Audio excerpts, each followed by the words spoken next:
ایک واقعہ لکھا ہوا ہے کتابوں میں کہ پہلے وقتوں میں جب غلام بکتے تھے نا تو ان کا بازار لگتا تھا، تو ایک آدمی ایک ہٹا کٹا طاقتور غلام بیچنے آیا، تو لوگوں نے اسے دیکھا کہ اس میں کوئی نقص نہیں ہے، وہ گھر کے کام کھیتی باڑی کا کام بہت زیادہ اچھا کر سکتا ہے۔ تو انہوں نے اس سے پوچھا کہ اس میں کیا نقص ہے، تم اتنا سستا کیوں بیچ رہے ہو؟ تو اس نے کہا کہ اس میں کوئی نقص نہیں ہے، یہ بڑا اچھا کام کرتا ہے، بڑا محنتی ہے، بڑا طاقتور ہے، اس میں کوئی نقص نہیں ہے، میں صرف سستا اس کو اس لیے بیچ رہا ہوں کہ اس میں نا ایک اخلاقی کمزوری ہے کہ یہ نا چغل خور بہت ہے، ادھر کی بات نا ادھر کرتا ہے۔ تو اس نے کہا کہ کوئی بات نہیں، ہم اس کے اوپر یقین نہیں کریں گے۔ تو جو لالچی لوگ ہوتے ہیں نا تو وہ خامیوں کو جو ہے نا درگزر کر دیتے ہیں، اور وہ کہتے ہیں بس مجھے سستا ملنا چاہیے، جو مرضی ہو جائے مجھے سستا مل جائے۔ تو اس نے وہ خرید لیا۔ تو وہ جب خرید کے گھر لایا تو اس نے پہلے 2 3 4 مہینے تو بڑا محنت سے کام کیا، 10 آدمیوں کا کام اکیلا کر لیتا تھا، اور جو ہے نا اس نے مالکوں کے نظر میں اپنا بڑا وقار بنا لیا۔ پھر اس کے بعد اس کی جو عادت تھی نا چغل خوری کی، وہ فطرت اس کی جاگ گئی، اور اس نے کہا ایک دن جو ہے نا بیوی کو کہا کہ یہ جو آپ کے خامد جو ہے نا شہر سے باہر جاتے ہیں نا اور ہفتہ ہفتہ گھر نہیں آتے، تو مجھے پتہ چلا کہ یہ نا انہوں نے کہیں دوسرے شہر میں نا شادی کر رکھی ہے اور کسی عورت کے ساتھ ان کا چکر ہے، تو آپ ان کے اوپر نظر رکھیں۔ تو بیوی کو شک پڑ گیا۔ پھر 2 4 دن گزرے تو بیوی کو خامد کو کہا کہ آپ جب شہر سے باہر جاتے ہیں نا اور ہفتہ ہفتہ نہیں آتے تو گھر میں کوئی مرد آتا ہے اور وہ آ کے آپ کی بیوی سے باتیں کرتا رہتا ہے۔ تو اب خامد نے کہا کہ یار وہ اس بندے نے کہا تھا کہ اس کی بات پہ یقین نہ کرنا، تو اس نے کہا کہ مجھے یقین نہیں ہے، تم مجھے نا کوئی ثبوت دو۔ تو اس نے کہا اچھا میں آپ کو ثبوت بھی بتاتا ہوں۔ اس نے کہا کہ اب جب آئے گا تو میں آپ کو ثبوت بتاؤں گا۔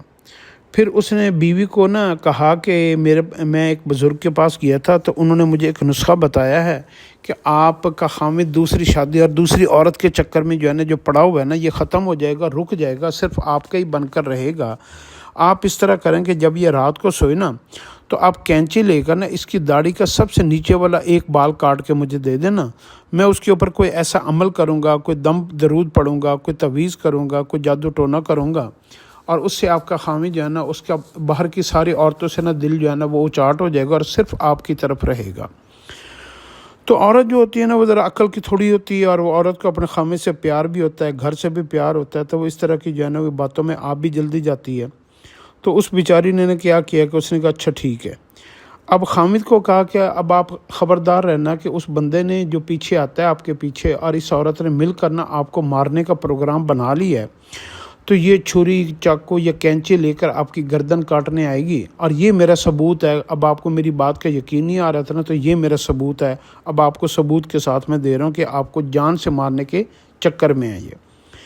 اب خامد جو ہے نا وہ کڑی مچے کا جھوٹا موٹا سویا، اور اب وہ انتظار میں تھا کہ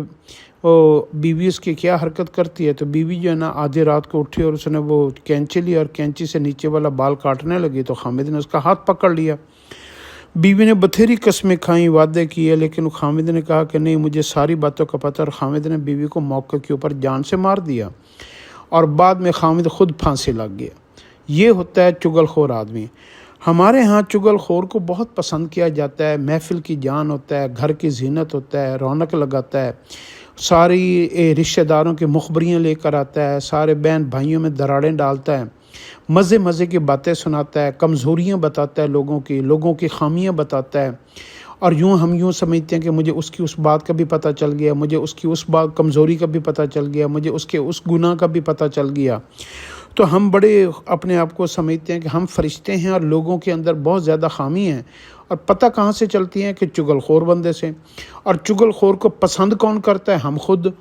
خود چغل خور کو اپنے پاس بٹھاتے ہیں، کھانا کھلاتے ہیں، اس کو جگہ دیتے ہیں، اس کی بات سنتے ہیں، اس کی بات کے اوپر یقین کرتے ہیں، مزے لے کر اس کی بات میں ہاں ملاتا ہے، اس کی حوصلہ افزائی کرتے ہیں اور اس کو اپریشیٹ کرتے ہیں۔ اور چغل خور دیکھتا ہے کہ میری مارکیٹ ویلیو بڑھ رہی ہے، تو چغل خور جو ہے نا وہ اپ گریڈ ہوتا جاتا ہے۔ اور چغل خور کو سارے لوگ اس لیے بلانا پسند کرتے ہیں کہ اس کے پاس ہر گھر کی خبر ہوتی ہے، ہر بندے کی خبر ہوتی ہے، ہر عورت مرد کی خبر ہوتی ہے۔ تو وہ کہتے ہیں کہ یار اس سے پوچھو، اس کو پتہ ہوگا، یہ اس کے ساتھ اٹھتا ہے بیٹھتا ہے، اس کو ساری باتوں کا پتہ ہوتا ہے۔ تو یوں ہم جو ہے نا اپنے ارد گرد چگل خوروں کا ایک جھمکٹا لگا لیتے ہیں، جس سے ہماری عقل بھی اس کی بھی مت لگ جاتی ہے، اور جو ہے نا ہماری شعور بھی ختم ہو جاتا ہے، اور ہماری کاروبار کے اندر، گھریلو مسائل کے اندر بہت زیادہ اضافہ ہو جاتا ہے۔ بزنس پارٹنر ایک دوسرے کے مخالف ہو جاتے ہیں، بہن بھائی آپس کے دشمن ہو جاتے ہیں، بھائی بھائی آپس کے دشمن ہو جاتے ہیں، حالانکہ بات کوئی بھی نہیں ہوتی، کیونکہ چگل خور جو ہے نا چھوٹی سی بات کے ساتھ مرچ مسالہ اور پتہ نہیں کیا کچھ لگا کے تو وہ بات بتاتا ہے۔ جیسے شیطان کی ایک عادت نہیں ہے کہ شیطان ایک ہلکی سی مکھی کے پیر کے برابر ایک جو مٹھائی کا ایک ہلکا سا میٹھا ہوتا ہے نا، جہاں مکھی آ کے بیٹھتی ہے، تو وہ اس طرح کی چھوٹی سی شیطان حرکت کرتا ہے، اور اس سے جو ہے نا وہ ساری کہیں پہ چھپکلیاں آ گئیں۔ وہ حلوائی کی دکان تھی نا، تو حلوائی کی دکان میں شیطان کہتا تھا دیکھو میں اس کے اوپر کیا کمال کرتا ہوں۔ تو اس نے کیا کیا کہ اس نے ایک مکھی کو ایک مٹھائی کے اوپر بٹھایا، مکھی وہاں سے اڑی تو وہاں پر جو ہے نا وہ چونٹی آ گئی، چونٹی سے جو ہے نا وہ آگے چیزیں بڑھتی گئیں، پھر چھپکلی آ گئی، اور اس نے مٹھائی کے اندر جو ہے نا کسی بلی نے جمپ لگایا تو وہ کڑھائی میں جا گری، ساری مٹھائی کی دکان تباہ ہو گئی۔ اور شروع کہاں سے ہوئی تھی؟ ایک مکھی کے ہلکی سی مٹھائی کے اوپر بیٹھنے سے۔ چگل خور کی بھی بالکل اسی طرح مثال ہوتی ہے۔ چگل خور ایک چھوٹی سی بات کرتا ہے، پھر اس میں تڑکا لگاتا ہے، پھر اس میں جو ہے نا مٹھائی ڈالتا ہے، پھر اس میں لذت ڈالتا ہے، پھر اس کے اندر مسالہ ڈالتا ہے، پھر اس کو مزیدار بناتا ہے، پھر وہ عین فطرت سننے والے کے فیس کو پڑھتا ہے کہ اس کو کس بات میں زیادہ دلچسپی ہے، کس رشتے، کس بندے کے بارے میں یہ زیادہ سننا چاہتا ہے، پھر اس کی بندے کی باتیں زیادہ بتاتا ہے، اور یوں جو ہے نا وہ اس کو اس کے بارے میں بد ظن کر دیتا ہے، بد گمان کر دیتا ہے، اس کا تجسس بڑھاتا ہے، پھر اس کو جو ہے نا وہ بلیک میل کرتا ہے، پھر یوں دو خاندانوں میں، دو رشتہ داروں میں آپس میں اٹ کتے کا ویر کروا کر۔ تو یہ کمزوری کہاں سے پیدا ہوتی ہے؟ یہ ہمارے اپنے اندر سے کمزوری پیدا ہوتی ہے۔ سورۃ حجرات میں اللہ رب العزت نے اسپیشلی کہا کہ 4 کام بالکل نہیں کرنے: ایک تجسس نہیں کرنا، ایک بدگمان نہیں ہونا، ایک بغض نہیں رکھنا، اور ایک ٹو نہیں لگانی، اور ایک سنی سنائی بات کے اوپر یقین نہیں کرنا۔ اسلام اتنا خوبصورت مذہب ہے، اسلام نے کسی جھوٹ بولنے والے بندے کو جھوٹا نہیں کہا۔ اسلام نے سب سے بڑا جھوٹا اس کو کہا ہے جو سنی سنائی بات کے اوپر یقین کر لے۔ حدیث میں تو اس طرح بھی آتا ہے کہ اگر کوئی ایک بندہ آ کر آپ کے پاس کہنا کہ فلاں بندے نے مجھے مارا ہے اور اس نے میری یہ ایک آنکھ نکال دی اور وہ آنکھ اس کے ہاتھ کے اندر ہو، تو تم اس کی بات پر یقین نہ کرنا، ہو سکتا ہے یہ اس کی دونوں آنکھیں نکال کر آیا ہو۔ تو اس لیے جو ہے نا آج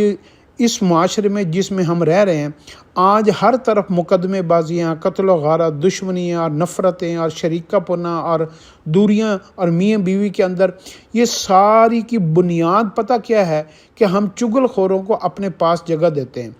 کئی عورتوں کو چگل خوری کی عادت ہوتی ہے، کئی مردوں کو چگل خوری کی عادت ہوتی ہے، کئی رشتہ داروں کو چگل خوری کی عادت ہوتی ہے۔ جب تک ان کے پیٹ کا غبار ہلکا نہ ہو جائے، ان کا دل ہوتا ہے وہ ایک بات کم از کم 10 20 30 50 100 بندوں کو بات بتائیں، اور یوں جو ہے نا معاشرے کا سب سے بڑا بگاڑ پیدا ہوتا ہے۔ اسلام سے اچھا کوئی بھی مذہب نہیں ہے جس نے انسان کو ان باتوں سے منع کر دیا۔ اگر ہم اس کے اوپر منع ہو جائیں اور اپنے اوپر کنٹرول کریں تو ہمیں 2-3 فائدے ہوں گے۔ ہم معاشرے میں بگاڑ نہیں پیدا ہونے دیں گے، ہمارے اندر نفرت نہیں پیدا ہوگی، ہمارے اندر حسن ظن پیدا ہوگا، ہمارے رشتے برقرار رہیں گے، اور سب سے بڑی بات یہ ہے کہ جب کوئی چگل خور بات کرنے لگے تو اس کو وہیں پہ روک لو، یار اسلام میں نا اس بات کو منع کیا تو آپ ہمیں اس کی بات نہ بتاؤ۔ تو آپ کو اس بات کے اوپر اللہ رب العزت نیکیاں کے انبار آپ کے کھاتے میں لکھ دے گا، اور آپ کی زندگی میں آسانیاں ہوں گی، برکتیں ہوں گی، آپ کی اولاد نیک ہوگی، رزق پاکیزہ ہوگا۔ کیونکہ جب انسان کی زندگی نفرت سے پاک ہوتی ہے نا، بغض اور کینہ سے پاک ہوتی ہے، تو اللہ رب العزت حلال کے دروازے، آسانیوں کے دروازے، برکتوں کے دروازے اس کے اوپر کھول دیتے ہیں۔